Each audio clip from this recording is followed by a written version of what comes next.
Why do men love playing video games so much? From a purely biological standpoint, it would be simple to explain. Modern games are very well made, and they release a lot of dopamine in the brains of their users. In short, it looks something like this. Monkey press button, monkey see action, monkey neuron activates, monkey feel pleasure. The more colors, possibilities and actions, the more neuron activation.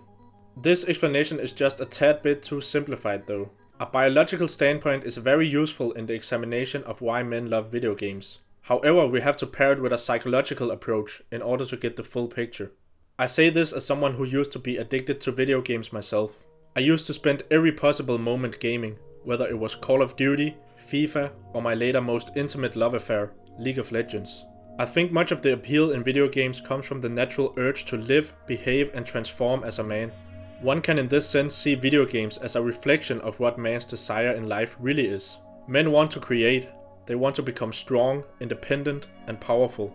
These statements might not sit well in the politically correct culture we have created in the 21st century. However, we can't just turn a blind eye to our own nature. Strength and power are considered masculine traits because they have been selected for throughout thousands of years of human evolution. They have been the center point for manhood in almost all cultures, and today they reside and are imprinted within our brains, some consciously and many unconsciously. In most video games you start off as a weak character in one sense or another. You have to complete different types of tasks in order to grow better and stronger.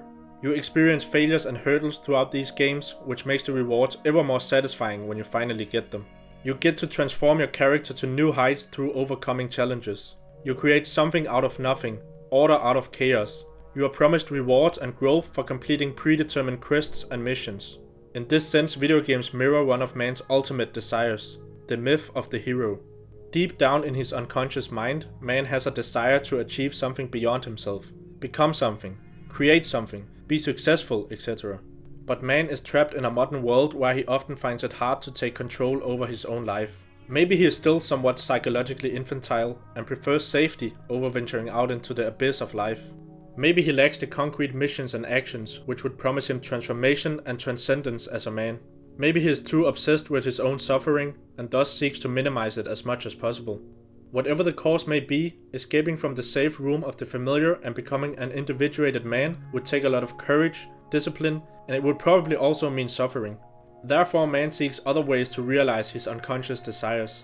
Ways where he doesn't have to venture out of the safety and security he resides in. This is where video games become the perfect tool. He doesn't have to take risks. He doesn't have to, quote, find himself, his values, or his life mission. He can simply go into a game and play out the living archetype of a real man, giving him a more or less fake feeling of succeeding in something. This is true for pretty much all games, online or offline, shooters or sports games. I realize how true this is when I look back at my own video game habits. I was kind of lost in the world and I had no idea what I wanted in life.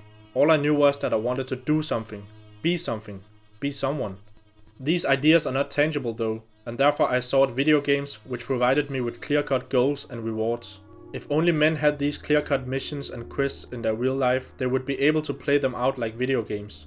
But real life is never this simple. We become trapped in not knowing what to do in order to develop ourselves and succeed in life, and thereby turn to video games in order to feel fulfilled. They let us create something out of nothing. They appeal to our psychological and biological ideas of what it means to be a man.